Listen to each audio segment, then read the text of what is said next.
우리 그리스도인들은 예수 그리스도의 재림을 기다리는 사람들입니다. 맞죠? 우리 그리스도인들은 그리스도께서 재림하실 때 우리가 그리스도 안에서 부활할 것이라는 것을 믿는 사람들입니다. 그래서 예수 그리스도께서 재림하실 것을 믿으면서 우리는 그 재림을 기다리면서 오늘을 어떻게 살아야 하는가를 오늘 본문의 말씀에서 이야기하고 있습니다. 그리스도의 재림과 우리의 부활 소망에 걸맞게 오늘을 우리는 어떻게 살아가야 할까를 우리는 늘 생각하고 고민합니다. 오늘 이 질문에 예수 그리스도의 재림할 걸 기다리면서 부활의 소망을 가지고 사람으로서 오늘 어떻게 살까에 대한 대답을 요한이 지금 본문을 통해서 해주고 있습니다. 주님을 만나고 그와 교제할 소망을 가지라고 이야기합니다. 그리고 그 소망을 가진 사람들은 주님과 같이 이 땅에서 깨끗한 마음을 준비하라. 이것이 그리스도의 재림을 기다리고 부활의 소망을 가진 자들이 살아가는 삶의 방식이어야 한다라고 얘기하고 있습니다. 요한은 우리가 부활 신앙에 근거한 올바른 정체성을 가지고 거룩한 삶을 살라고 권면하는데 오늘 본문의 정황은 예수님의 재림에 관해서 이야기하고 있습니다.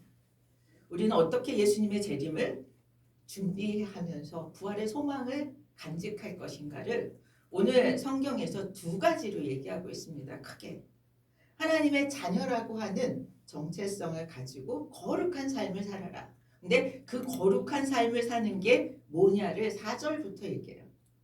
4절부터 뭐라고 얘기하냐면 거룩한 삶을 사는 것은 죄와 완전히 결별하는 것이다 라고 이야기하고 있습니다. 먼저 우리는 하나님의 자녀라고 하는 정체성을 같이 생각해 보려고 합니다. 우리가 그리스도인으로서 거룩한 삶을 갖기 위해서 우선적으로 우리가 가져야 하는 정체성은 무엇인가? 내가 가진 정체성에 의해서 우리는 삶의 태도를 갖고 생각하고 행동하기 때문에 우리가 어떤 정체성을 가지는가가 매우 중요합니다. 오늘 1절에서 얘기합니다. 우리가 뭐라고 얘기해요? 우리는 하나님의 자녀라. 하나님의 자녀인데 그냥 무관심한 자녀가 아니고 하나님이 어떤 사랑을 우리에게 베푸셨는가 엄청난 사랑을 받은 그런 하나님의 자녀라고 하는 얘기를 하고 있습니다. 하나님의 자녀가 되었다는 것은 하나님께서 우리에게 엄청난 사랑을 베푸신 결과라. 우리 PPT 한 장만 넘겨주실래요? 우리 한번 같이 로마서 5장 8절 읽겠습니다. 우리가 아직 죄인 되었을 때에 그리스도께서 우리를 위하여 죽으심으로 하나님께서 우리에 대한 사랑을 확증하셨느니라. 하나님의 사랑이 어떻게 나타나는가? 예수 그리스도의 십자가의 죽으심과 부활하신 예수 그리스도를 통해서 우리에게 사랑이 확증된 것이라고 얘기합니다. 하나님의 사랑이 예수 그리스도의 희생으로 지각적으로 나타났다. 예수를 믿는 모든 자들은 이 사실을 믿기만 하면 하나님의 자녀가 되어진다라고 얘기합니다. 예수님의 희생으로 예수님의 희생을 바탕으로 한 하나님의 사랑, 그 사랑을 받아서 내가 하나님의 자녀가 되었다. 우리는 이 하나님의 자녀 속에 얼마나 큰 사랑을 받았는지가 함께 감동되어지기를 바랍니다. 그래서 예수님을 믿는 모든 자는 하나님의 자녀로 삼아주시는데 우리 한 장 더 넘겨주실래요? PPT. 우리 같이 한번 읽겠습니다. 이게 아닌데 하나 빠졌나 보네요. 2장 17절에 보면 세상도 정욕도 지나가되 오직 하나님의 뜻을 행하는 자는 영원히 거한다. 이런 말씀이 있어요. 예수님의 재림을 바라보는 자, 그런 고대하는 자는 자기의 정체성, 현재의 정체성을 확실하게 하나님의 자녀로, 하나님의 크신 사랑을 받은 하나님의 자녀로 확실하게 가지라는 거예요.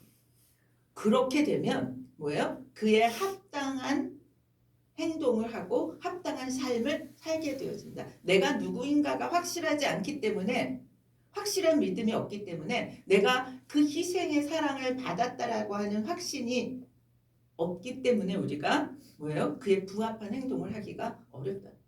먼저 하나님의 자녀, 어떤 하나님의 자녀로 내가 되었는가? 우리는 하나님과의 관계에서 하나님이 주신 하나님의 자녀라고 하는 정체성을 가지지만 실제로 삶에서도 나의 정체성이 있습니다. 나는 어떤 사람? 저는 어렸을 때 기억에 아버지가 선생님이라는 것이 저를 많이 절제하게 하고 뭐예요? 뭔가 하고 싶은 것들을 많이 참게 했던 거예요. 뭔가 모범적이어야 할 것 같고 그래서 마음대로 하는 것들에 대한 제어를 받지 않았었나 하는 생각을 하게 됩니다. 아버지가 선생님이고 형제들이 어떻고 그러니까 그에 합당하게 내가 살아야 하고 이런 생각들을 했었던 거예요. 우리가 하나님의 자녀, 하나님의 예수의 희생을 통해서 나를 사랑했다는 사실에 의해서 우리는 우리의 삶의 태도를 가져야 된다는 얘기를 하고 있습니다. 우리 예수님 재림하시고 마지막 날이 되면 우리가 변화된다고 그러잖아요. 우리는 어떤 모습으로 변화될까가 굉장히 궁금합니다. 여러분 궁금하세요? 어떻게 내가 변화될까? 어떤 모습일까? 그런데요, 성경에 구체적으로 안 나와요. 우리는 구체적으로 변화될 때 어떻게 변화될 거다라고 설명하는 거는 그건 꾸며낸 얘기예요. 우리 아직 몰라요. 그래서 그러면 왜 미래에 예수님이 재림하실 때 우리가 부활체가 될 텐데 그때 모습이 구체적으로 나와 있지 않다면 우리는 거기에 마음을 둘 것이 아니라 우리가 지금 관심을 가져야 할 게 뭔지에 대해서 생각해야 된다고 생각해요. 재림을 준비하는 사람, 예수님을 다시 만날 것을 준비하는 사람은 지금 하나님의 자녀라고 하는 이 정체성을 먼저 강조하는 것을 통해서 그리스도인으로서의 현재의 나의 초점을 맞춰야 된다고 생각합니다. 내 생명의 원천이 예수 그리스도의 희생으로 인해서 왔다라고 하는 것. 예수님의 생명이 우리에게 부어져서 나는 생명이 예수로부터 부여받았다라고 하는 것을 우리는 기억해야 된다는 거죠. 우리는 때때로 이 세상을 살면서 아까 기도 중에도 나왔지만 우리가 주어진 환경 속에서 물질이든지 주변에 있는 사람이든지 내가 만들어져 있는 상황이든지 나의 건강이든지 이런 것들이 살아가는 그런 원천이라고 생각할 때가 많이 있습니다. 그런데 진짜 생명의 원천은 예수 그리스도 뿐입니다. 이런 것들을 잘 갖추고 있으면 참 잘 살 거라고 생각하는데 사실은 그런 것들은 굉장히 뭐예요? 단기적이고 또 그런 것들이 걱정과 근심의 원인이 되어지기도 합니다. 그래서 우리가 이 세상에서 조건이라고 하는 것들을 계속 붙들고 있다면 우리는 우리의 한계를 뛰어넘지 못한다는 거죠. 하나님께서 예수 그리스도를 믿을 때 우리를 하나님의 자녀라고 하셨고 우리에게 예수 그리스도를 통해서 우리가 생명을 주시기 때문에 우리의 생명의 원천은 예수 그리스도입니다. 요한이 그래서 놀라운 선언을 합니다. 우리 2절 같이 한번 읽겠습니다. PPT 2절 한번 남겨주실래요? 우리 같이 읽겠습니다. 사랑하는 자들아, 우리가 지금은 하나님의 자녀라. 장래에 어떻게 될지는 아직 나타나지 아니하였으나 그가 나타나시면 우리가 그와 같을 줄을 아는 것은 그의 참모습 그대로 볼 것이기 때문이니라. 여러분, 그의 참모습 그대로를 볼 것이다 라고 얘기합니다. 그가 나타나시면 우리가 그와 같을 줄 안다. 예수님이 재림하시면 우리는 그와 같을 줄 안다라는 것은 우리가 전능해진다는 뜻이 아니에요. 우리가 하나님처럼 신이 된다는 뜻이 아닙니다. 그때는 어떻게 된다고요? 하나님을 있는 그대로, 참 그대로 보게 된다. 그리고 그분과 대화할 수 있게 되어진다는 뜻입니다. 하나님을 그대로 볼 수 있는 상태가 되어진다. 그 얘기는 다시 말해서 우리의 성품이 하나님의 성품을 닮아지게 될 것이라고 하죠. 우리가 예수님을 다시 만나는 그때가 되면 온전히 뭐예요? 영화되어진다고 합니다. 영화. 거룩한 성화를 거쳐서 영화되어지는 시점이에요. 그래서 그때는 하나님과 대화하고 하나님을 그대로 볼 수 있게 되는 상태가 된다는 거죠. 하나님과 아무 거리낌 없이 대화하고 교제하게 되는 것은 현재의 모습이 아닙니다. 미래에 이루어질 우리의 소망인 거예요. 이 소망, 하나님과 만나서 있는 그대로 주님을 만나고 소통하고 대화할 수 있게 교제할 수 있게 되는 것이 우리의 소망이 되어지는 사람. 그런 사람이라면 우리는 오늘 그 소망이 이루어지도록 준비하고 살으라는 거죠. 지금 이 땅에서 우리는 어떻게 그것을 준비하느냐라고 하는 얘기를 하고 있습니다. 하나님이 나라를 유업으로 받아서 하나님이 주시는 상속자가 완전히 이루어질 때까지 이 땅에서 준비하라는 거예요. 그러려면 미래적인 부활의 소망을 가지고 오늘을 살아야 된다고 얘기합니다. 현재의 삶을 살면서 예수 믿었다고 해서 기쁨이 넘치고 금방금방 막 원하는 대로 다 되든가요? 우리는 분명히 영화의 시점을 만나고 하나님을 만나서 기쁨의 교제를 하고 정말 즐거운 시간을 가질 거예요. 그렇기 위해서 이 땅에서 어떻게 살아야 하는가의 답이 아까 로마서 8장 17절 말씀으로 넘겨주세요. PPT 뒤로 쭉 넘겨서 우리 이거 한번 같이 읽겠습니다. 자녀이면 또한 상속자 곧 하나님의 상속자요 그리스도와 함께 한 상속자니 우리가 그와 함께 영광을 받기 위하여 고난도 함께 받아야 할 것입니다. 분명히 우리에게 뭐가 약속되어 있어요? 영광이 약속되어 있고 영화되어질 거예요.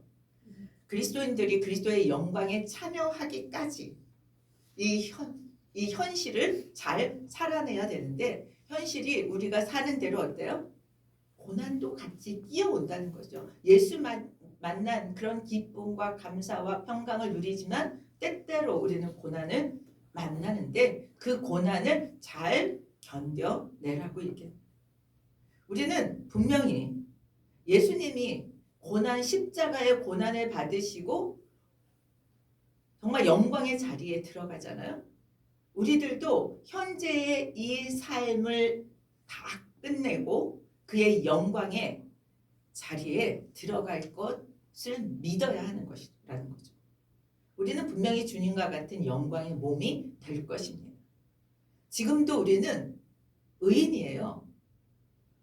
구원받은 의인임에 틀림이 없지만 종국에 가서는 하나님과 같이 온전해질 것이라고 하는 말씀을 해주고 있습니다. 그리고 그 온전해질 것을 바라보는 믿음이 부활의 소망을 가진 자의 믿음입니다. 우리는 이것을 확신할 수 있기를 축복합니다. 미래의 영광스러운 그런 모습을 소망하면서 오늘의 삶을 넉넉히 이길 수 있기를 축복합니다. 그 소망을 가질 때 우리는 현재의 삶을 그날을 준비하는 삶으로 살아낼 수 있습니다. 우리 3절 같이 읽겠습니다. 주를 향하여 이 소망을 가진 자마다 그의 깨끗하심과 같이 자기를 깨끗하게 하느니라. 이 3절부터는 그리스도인들의 행실이 어때야 되는가를 얘기합니다. 하나님의 자녀다. 기가 막힌 사랑을 받은 하나님의 자녀라고 하는 정체성을 말하면서 그리스도인들은 깨끗하게 살아야 된다라고 하는 얘기를 해요. 왜? 그날에는 하나님을 만나서 그분과 대화하고 그분을 볼 수 있는 존재이기 때문에 이 땅에서 그리스도의 성품을 닮아가라고 얘기합니다. 그리스도인인 우리가 하나님의 자녀라고 하는 정체성을 가지고 그 정체성을 가지고 그리스도의 성품을 닮아가게 되고 그 닮아감으로 말미암아서 그리스도인의 행동, 우리의 행동에까지 영향을 미쳐서 변화가 일어나게 될 것이라고 하는 말씀을 하고 있습니다. 우리가 의리의 의지로 할 수 있는 것은요. 몇 번 안 돼요.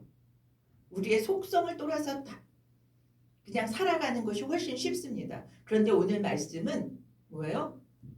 정체성을 가지고 그리스도의 성품을 닮아가면 우리의 행동까지 바뀌어질 거라고 하는 말씀을 하고 있습니다. 그러면서 3절에 깨끗한 삶을 살라고 얘기하는데 여기서 4절에 보면 깨끗한 삶이 무엇인가를 4절부터 설명합니다. 우리 4절에 보면 죄를 짓지 않는 것이라고 얘기합니다. 4절에 보면 죄를 짓는 자마다 불법을 행하나니 죄는 불법이라. 여기서 불법이라는 건 뭐냐면요. 법에서 벗어나 있는 상태라고 얘기해요. 근데 여러분 우리가 예수 믿었다고 해서 법을 완전하게 지킬 수 있어요? 율법을 완전하게 지킬 수 있습니까? 아니면 그리스도인이 됐다고 해서 죄를 초월할 수 있는 불의를 초월하고 모든 의로운 삶을 살아갈 수 있나요? 왜 근데 이 말씀을 이 요한 1서에서 강조하고 있는가 하면 당시에 영지주의라고 하는 기독교 이단의 영향 때문에 이 불의에 대해서 죄에 대해서 굉장히 그 사회가 둔감해져 있었던 사회예요.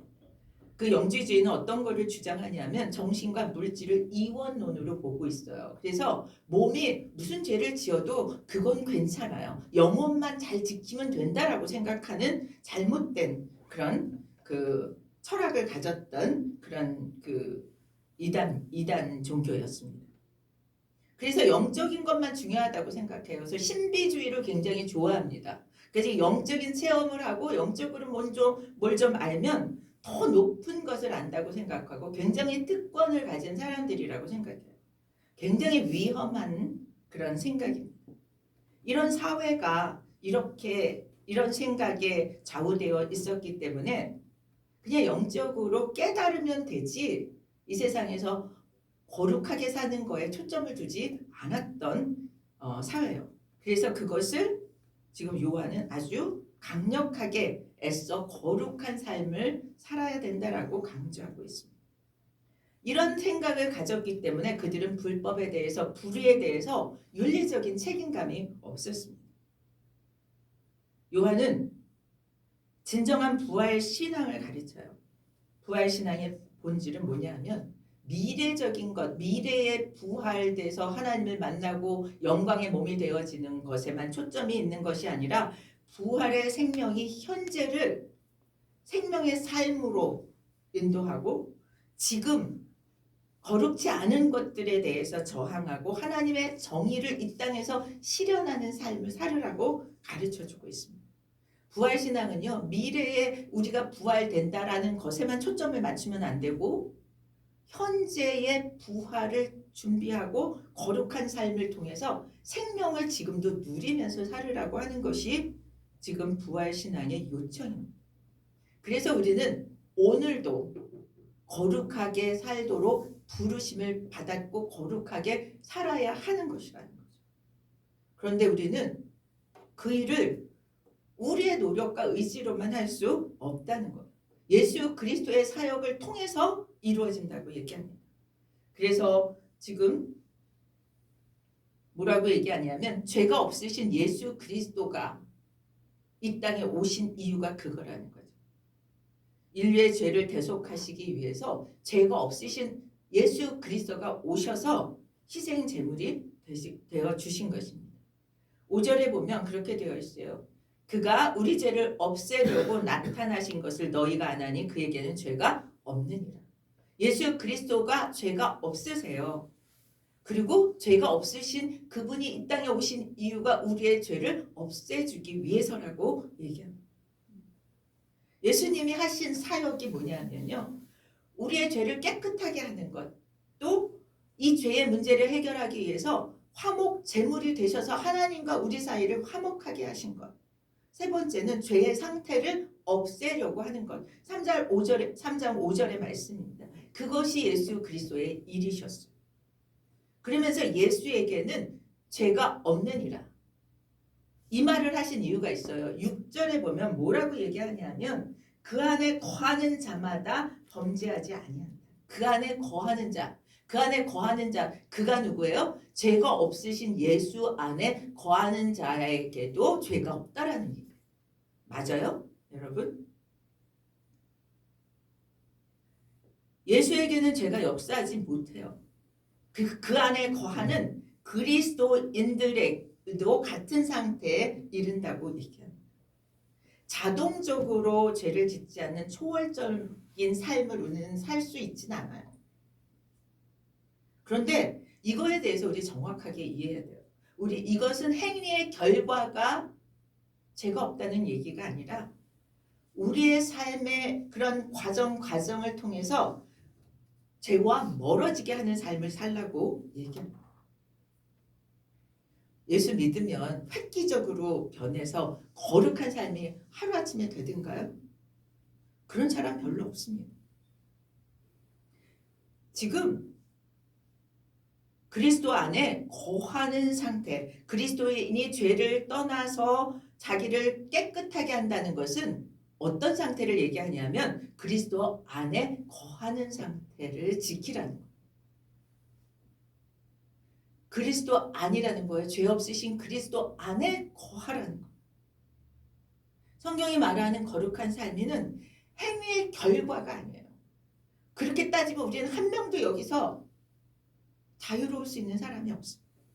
그리스도 안에 있는 상태, 우리가 믿음으로 의로워진다고 얘기하지 율법의 행위 때문에 의로워진다고 얘기하는 것과 똑같은 원리입니다. 우리 그리스도인은 예수 그리스도 안에 있으면 예수 그리스도의 생각을 따라갑니다.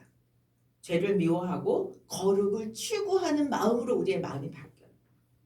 그리스도 안에 있으면 우리는 우리 이웃에 대해서, 사회에 대해서, 역사에 대해서 어떤 역할을 해야 되는지에 대해서 조명을 받습니다. 그래서 부활의 소망을 가진 자가 이 땅에서 초점을 맞추어야 되는 것은 그리스도 안에 있는 상태의 나를 지키려고 하는 것이 중요하다는 거예요. 우리는 불완전해서요. 때때로 불의한 생각도 하고 말도 하고 행동도 합니다. 그럼에도 불구하고 우리는 거기서 낙심하지 않아야 돼요. 계속적으로 우리는 그리스도 안에서 거하는 데 초점을 우리가 맞추면 되어집니다. 그러면 우리는 자연히 불의와 멀어지게 되는 거죠.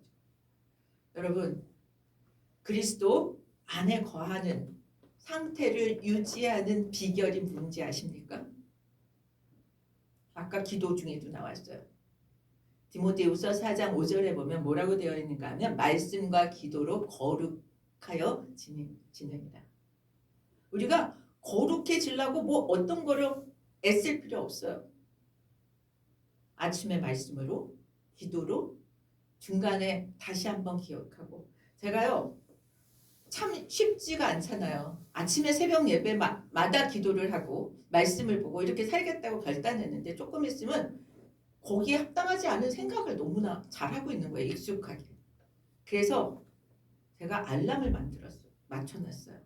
10시, 12시, 3시 이렇게 중간중간 다시 내 생각을 그리스도 안에 거하는 상태로 생각을 모는 그런 시간을 알람을 맞춰놨어요. 그래서 띵동 띵동 자주 해요. 그거를 하루에 3번, 어떨 때는 5번 그렇게 그 시간을 얼마나 안 되면 그러겠어요? 우리가 그런 상태를 만드는 것을 통해서 우리는 하나님이 기뻐하시는 것들과 결별하는 그런 훈련을 하는 거죠. 제가 너무 솔직하게 얘기했나요? 아니 목사님 저렇게 많이 생각해야지만 그게 되나? 라고 생각하시나요? 그런데요 도움이 되더라고요. 새벽에 기도하고 10시에, 12시에, 3시에, 5시에 이렇게 합니다.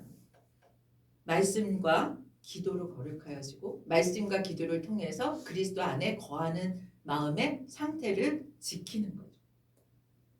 그러면 말씀을 따라서 살려고 하고 기도하면서 성령의 그런 그 지도하심을 받습니다. 하나님 기뻐하시지 않는 생각을 하거나 행동을 할 때 하나님 우리에게 불편감을 주어서 회개하게 하고 지향할 바가 무엇인지를 다시 생각하게 만들어 주는 거죠. 그건 훈련의 방법입니다. 사람마다. 부활신앙은 그래서 내세적인 신앙이기만 한 것이 아니라 현재의 삶에서 예수와 함께하는 예수 안에 거하는 삶을 향해서 가는 것이라고 볼 수 있습니다. 요한은 부활신앙을 가진 우리 그리스도인들이 땅에 사는 동안 하나님의 큰 사랑을 받은 자녀라는 것을 인식하고 살기를 원하셨어요. 그래서 참 생명을 소유한 자로서 거룩하게 그날을 준비해요. 그리고 정말 작게는 우리의 자신, 가정에서부터 나라, 세계까지 돌아보면서 정말 그 어려운 상황들을 보고 기도하고 우리 자신들이 변화되어지고 우리의 환경이 변화되어지는 그 역할을 우리가 할 수 있도록 우리에게 도전하고 있습니다. 그래서 부활의 소망은요, 우리의 삶을 변화시키는 거죠.